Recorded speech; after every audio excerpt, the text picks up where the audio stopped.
There is a new book coming out from Donald Trump's former Secretary of Defense, Mark Esper. In the book, Esper says that Donald Trump wanted to have Black Lives Matter protesters shot. Where do we start?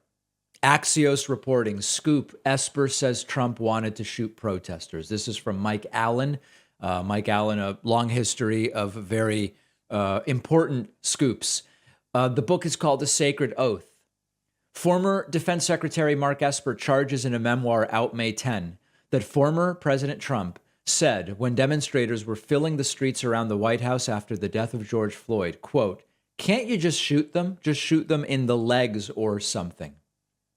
The book, A Sacred Oath, contains vivid first-person revelations by a top cabinet member, bolstering outsider accounts of extreme dysfunction in the Trump White House. Esper was fired by Trump after the 2020 election. That moment in the first week of June 2020, quote, was surreal, sitting in front of the Resolute desk inside the Oval Office with this idea weighing heavily in the air and the president red-faced and complaining loudly about protests in D.C. Esper goes on to say, the good news, this wasn't a difficult decision, not shooting protesters. The bad news, I had to figure out a way to walk Trump back without creating the mess I was trying to avoid. This book was vetted at the highest levels of the Pentagon. Some of the four-star generals who vetted the book or reviewed it witnessed what Esper witnessed.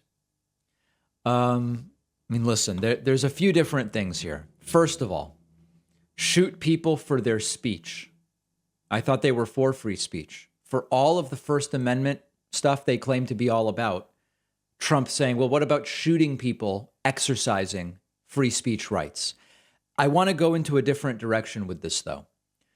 I find it almost traitorous that many of these former Trump administration officials wait sometimes years to tell us about this stuff until they can monetize it. I would argue that it was Mark Esper's duty to go public with this when it was happening. If a president wants to shoot protesters for protesting, then it is almost as outrageous to stay quiet about it until you can make money from it in a book. I get why they do it. They all do it. It's not unique to Mark Esper, but it is fundamentally not loyalty to what is best for the country. It is a loyalty to what is best for his wallet.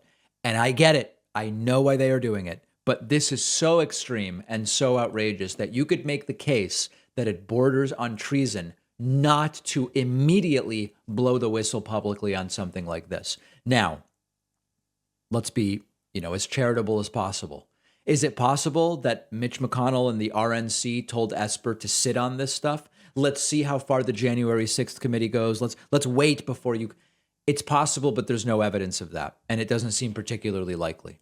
I disagree with conservatism, but this idea, shoot protesters, it's not conservatism. I'm not praising conservatism, and I disagree with conservatism, but this is not conservatism. These ideas are neo-reactionary authoritarianism. And it's Republicans sort of resorting to the absolute worst human traits. And some of them seem to lack the intellectual capacity to turn these things into reality. Trump thought about shooting protesters. He didn't do it. His Secretary of Defense wasn't willing to do it, as far as he claims. I guess Trump just wasn't able to make it a reality. A less incompetent person at the helm might actually be able to get some of this stuff to become a reality. And that's why the idea of what about DeSantis, a less incompetent but just as dangerous version of Trump as a possible Republican nominee, that's why it's so dangerous and horrifying. So that's the latest from Esper.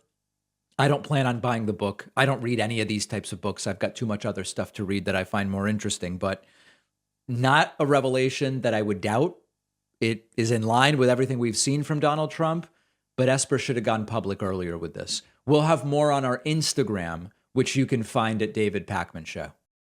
Science has shown us that lowering your body temperature at night improves sleep in many ways. Our sponsor, Chili Sleep, creates systems that cool down your bed, promoting deeper, higher quality sleep. It also just feels great. I use it at home. I'd recommend it to anyone, and I've recommended it to some friends who now use it as well. Chili Sleep's product, the Uller, the Cube, and the Dock Pro, they're all water-based temperature-controlled pads that fit onto your existing mattress. You can keep your bed as low as 55 degrees, as hot as 115 degrees. I like 60. Their new Dock Pro sleep system has double the cooling power of other models, 5 times the cooling contact, whisper quiet. You can control it with your phone. It's awesome. With Chilly Sleep, there's no more feeling hot at night, no more sweating. Cooling your bed down like this is amazing. You really have to try it for yourself.